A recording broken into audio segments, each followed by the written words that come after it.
Olá, eu sou Ana Paula Gimenez e apresento os principais assuntos debatidos pelos parlamentares na tribuna durante as sessões plenárias da Assembleia Legislativa. Diretores da Energisa estiveram na Assembleia Legislativa para falar a respeito do aumento das contas de energia elétrica. Obtivemos informações importantes que estão norteando, inclusive, requerimentos de diversos parlamentares. Tivemos a reunião com o presidente da Energisa, Marcelo Vinhais, com toda a sua diretoria, com a presença do superintendente estadual do PROCON, Marcelo Salomão, e vários parlamentares estiveram aqui também para debater esse assunto que continua em alta, literalmente alta, nos preços das contas de energia. Isso aconteceu no final do ano passado e continua ocorrendo agora no início do ano. E, fruto dessa reunião, várias questões foram respondidas, mas muitas outras continuaram no ar. O deputado Herculano Borges falou aqui de um requerimento que apresentamos conjuntamente, ele, eu, o deputado Pedro Kemp, a respeito de se mandar oficialmente aqui para a Assembleia as contas, né, o balanço financeiro da Energisa nesse período. Uma coisa que me chamou a atenção foi a compra do excedente de energia. Quer dizer, a empresa se programa, faz um planejamento com uma perspectiva de haver um determinado consumo, isso acaba extrapolando, fugindo ao que se pensava anteriormente, e aí a empresa Energisa, obrigatoriamente, tem que comprar uma energia e acaba isso sendo mais caro, segundo a direção da empresa. E as questões que permeiam toda essa discussão são sempre voltadas para o consumidor, que é o que nos interessa.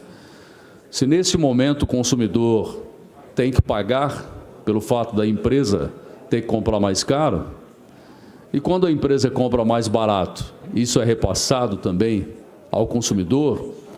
Eu fiz, inclusive, uma comparação ontem na reunião, porque sempre que há aumento no preço do barril de petróleo, os preços dos combustíveis sobem, e lá na bomba de gasolina, a pessoa é obrigada a pagar mais caro.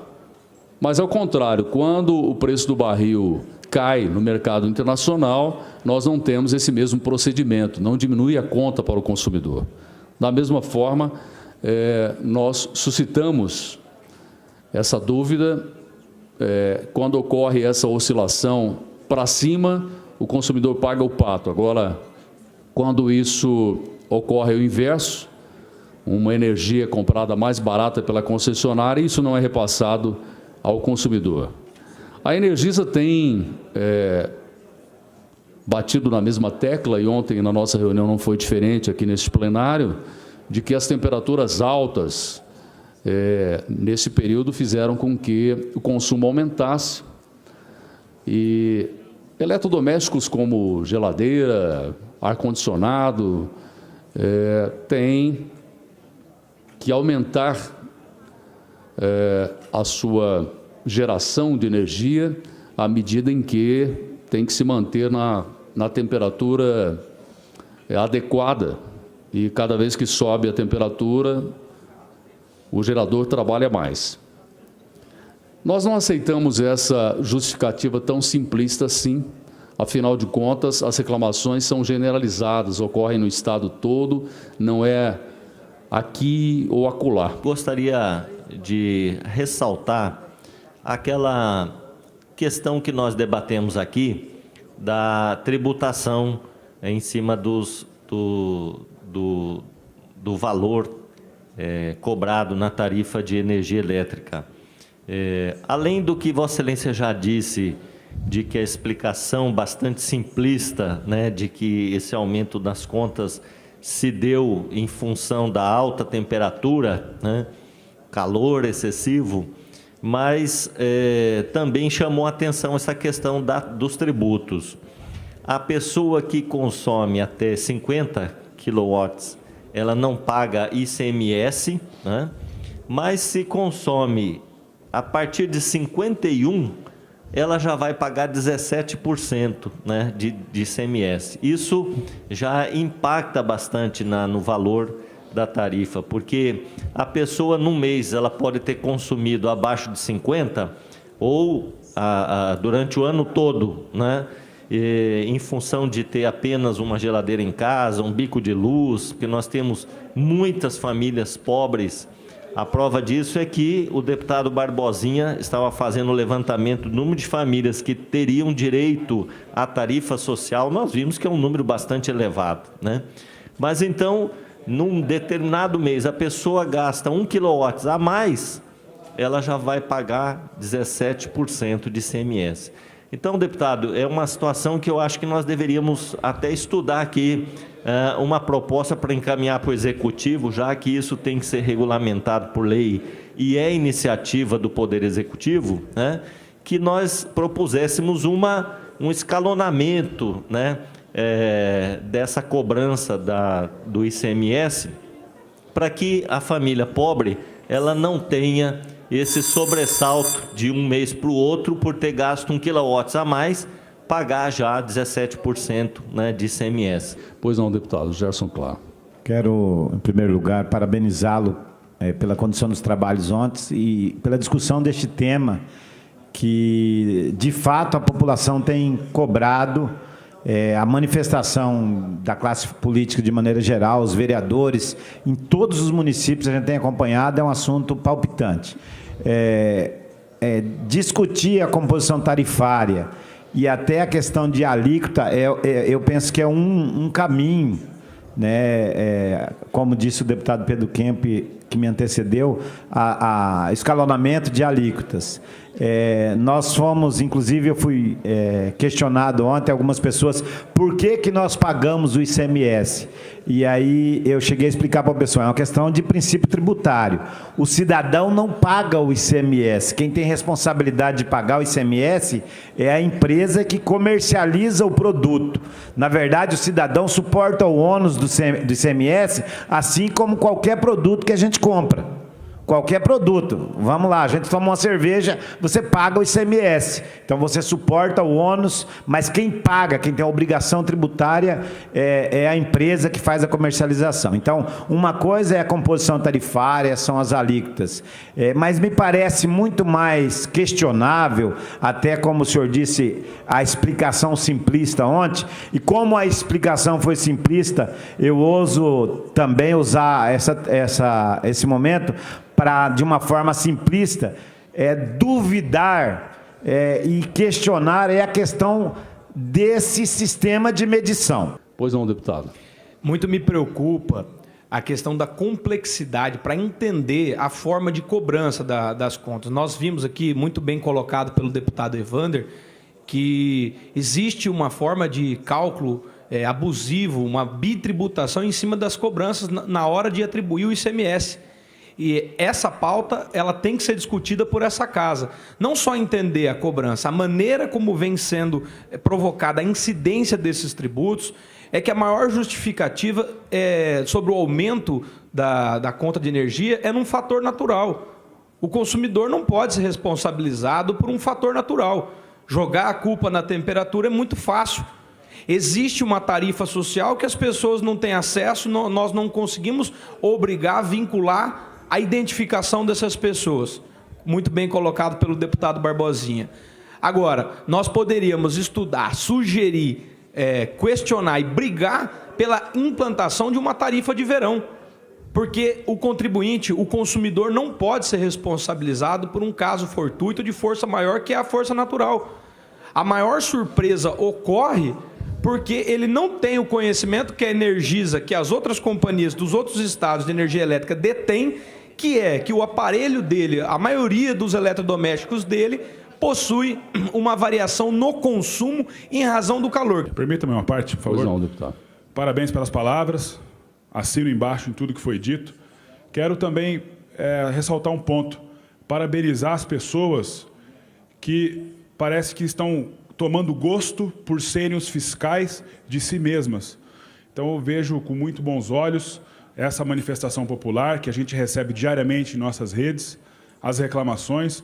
Isso nada mais é do que a participação das pessoas em fiscalizar tudo aquilo que é de ingerência, né, de cobranças do setor público. Então, denunciando que falta segurança, de que a lombada está mal instalada, de que não há sinalização viária.